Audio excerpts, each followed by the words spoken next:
दोस्तों, आज मैं आपके सामने एक कहानी सुनाने जा रहा हूँ जिसका शीर्षक है किसान राजकुमारी। राजकुमारी कंसारी बचपन से ही किसान बनना चाहती थी। इस बात से राजा बहुत नाराज रहते थे। इसलिए जब कंसारी बड़ी हुई तो उन्होंने उसे महल से निकाल दिया और गुस्से से कहा, महल से बाहर रहकर तुम्हें पता चलेगा कि जीवन कितना कठिन है, तब तुम्हें होश आएगा।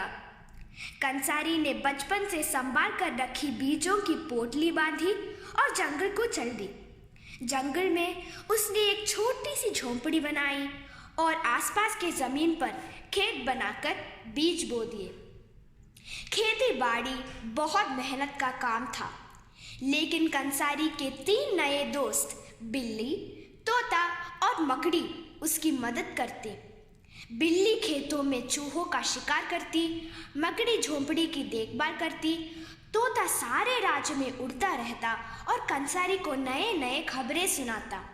वे सभी अच्छे दोस्त बन गए और सब मिलजुल कर रहने लगे। कुछ ही दिनों में राज भर में कंसारी के हरे भरे खेतों की चर्चा होने लगी। कंसारी के खेतों की चर्चा से राजा बहुत नाराज हुए। इसलिए उन्होंने इंद्र देवता के पास पहुंचे। उन्होंने इंद्र देवता से कहा, कंसारी को सबक सिखाने में मेरी मदद कीजिए। इंद्र देवता बोले, ये मुझ पर छोड़ दो, मैं धरती पर सूखा भेजूंगा। कंसारी के फसल सूख जाएंगे, फसल चौपट हो जाएगी।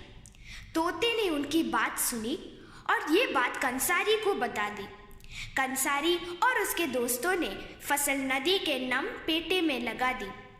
सूखा पड़ा, राज भर के फसल सूख गई, लेकिन कंसारी के फसल लहलहाती रही। इंद्र देवता बोले, अब मैं चिड़िया भेजूंगा, चिड़ियों से वे अपनी फसल नहीं बचा पाएगी। इस बार मकड़ियों ने फसल पर चिपचिपे जाले बुन दिए। चिड़ियों ने फसल खाने आई तो चिपचिपे जालों में फंस गई। राजा की सारे फसलें चौपट हो गई। लोग भूखे मरने लगे। राजा इंद्र देवता के पास मदद के लिए पहुंचे। इंद्र देवता बोले, तुम्हें मेरी मदद की जरूरत नहीं, तुम्हारी बेटी कंसारी पहले से ही लोगों को अनाज दे रही है। राजा और इंद्र देवता जंगल में पहुंचे। राजा को अपनी मूर्खता पर बहुत शर्म आई और अपनी बेटी पर बहुत गर्व हुआ।